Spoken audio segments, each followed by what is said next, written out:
Morning, everyone. It's morning, even though it looks like it is evening behind me. But this is Kai from Voyage Yachts, and Kai runs the factory here in Cape Town. Kai, do you want to tell us a little bit about yourself and about Voyage?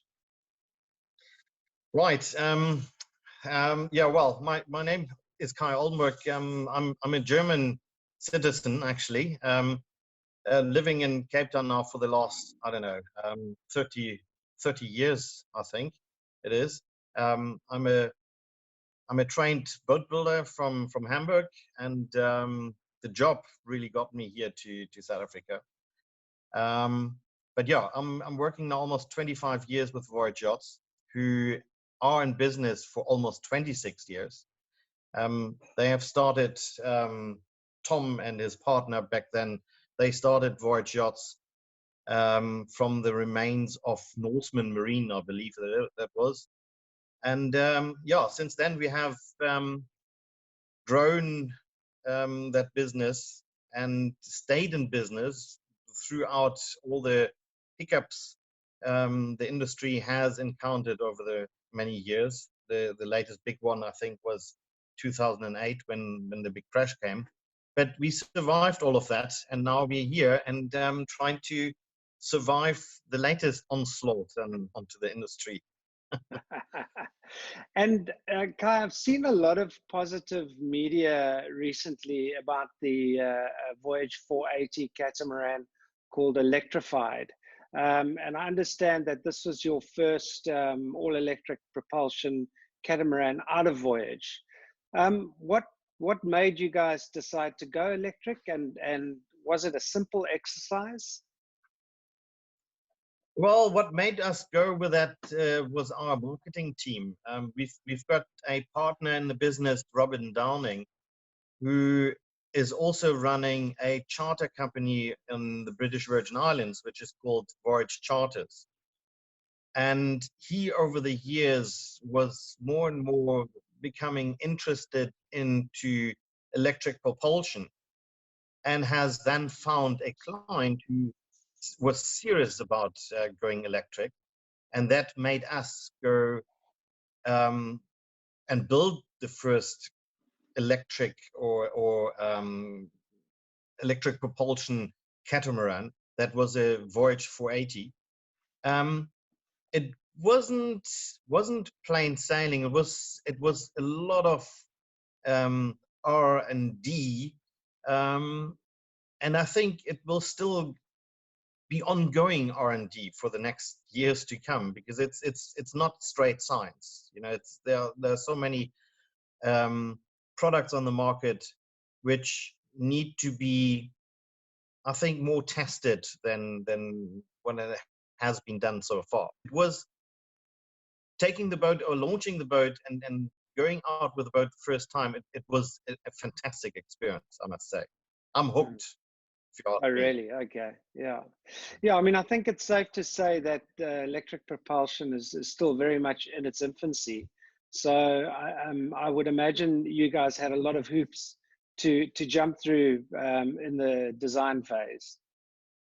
Absolutely, we worked with Ocean Vault in the beginning on Electrified, and they had a relatively small market in Europe, and they were then expanding. And there was a lot of things to learn from our side and from their side too. The boat is now in operation for more than a year, and not without hiccups, but it is operational in the charter business. I've seen at least 2 or 3 articles written by different journalists and magazines, and they all have fantastic things to say about the vessel. But more excitingly, you guys have just launched a new catamaran. Do you want to tell us a little bit about that? That is correct. Now, marketing team again was instrumental in developing the new Voyage 590, which we now launched in March, the first of its kind of, and also that is a electric propulsion catamaran, which has now been in the water for since the beginning of March, and we've done several tests, which we are also very happy with. It's a new system. It's called the Bell Marine Transfluid system, which we incorporated in there, which has a much higher voltage operational system. And because the demands were so high on that type of charter catamaran, is we needed to have much more battery power, much more generating power. So that made us go with Bell Marine, because they had a more sophisticated system to what we were needing on the catamaran. And how much energy does solar generate for the vessel? Is it, are we getting close to a point where solar will at least tend for half the power needs, or do you think it's a little more than that? Look, we are not so much spending our energy onto solar. It is more renewable energy, or generating energy through generators, and then run an electric boat. It's still kind of a hybrid, and it's not a full renewable energy driven boat. There are diesel generators on board who generate most of the power on board.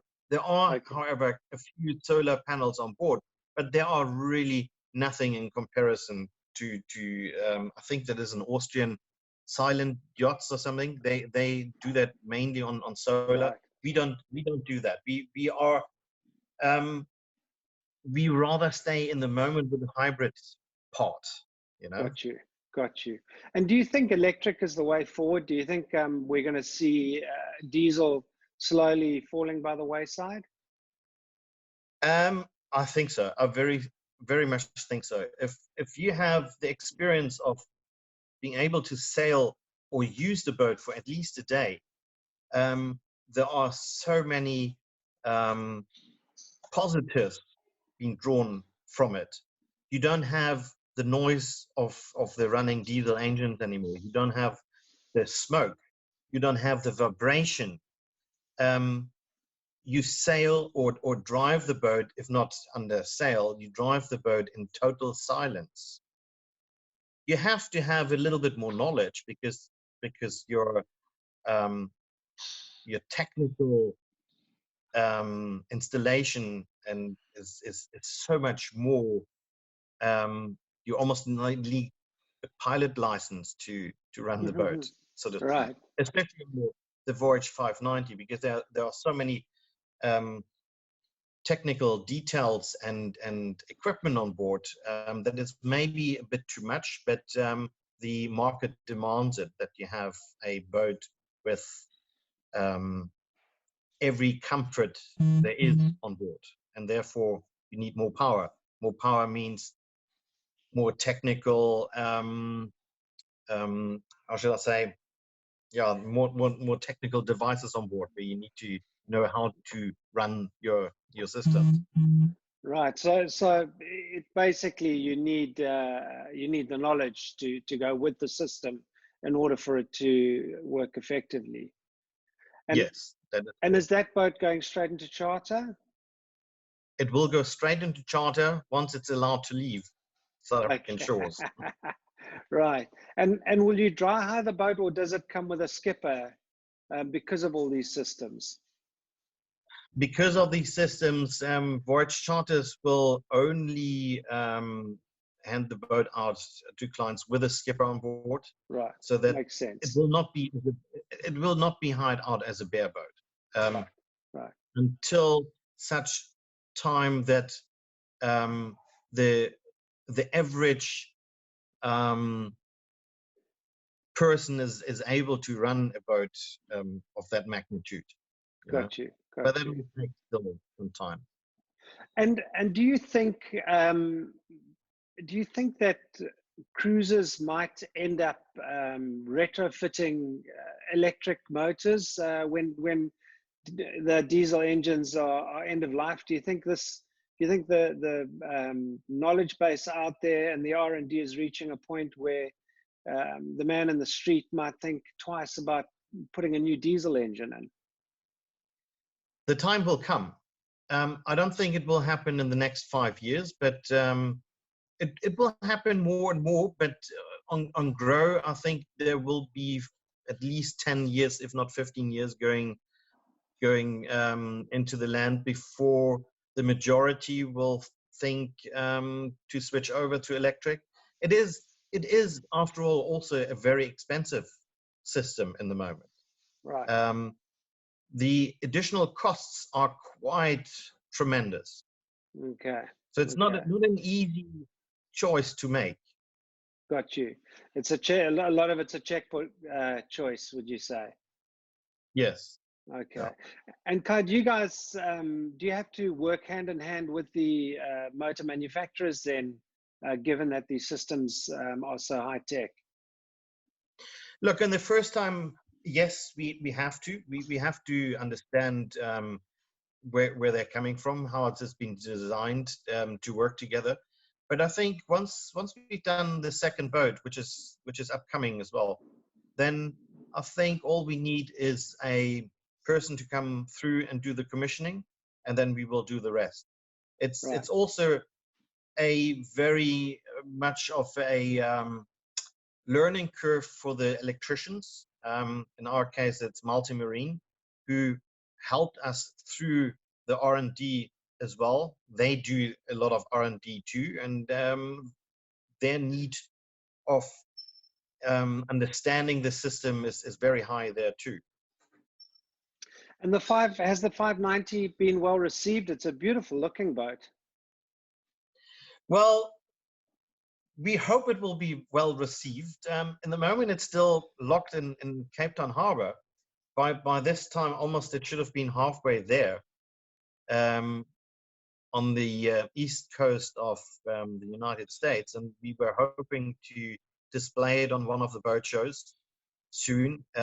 Annapolis was really our aim, I think it's in October. But from the renderings we have sent out to potential clients, it was well received. But everybody wants to see and touch it, walk on it, feel it. Of course, yeah. So we are hoping that there is some good revenue coming in from that direction, but we'll see. We're stuck in the moment.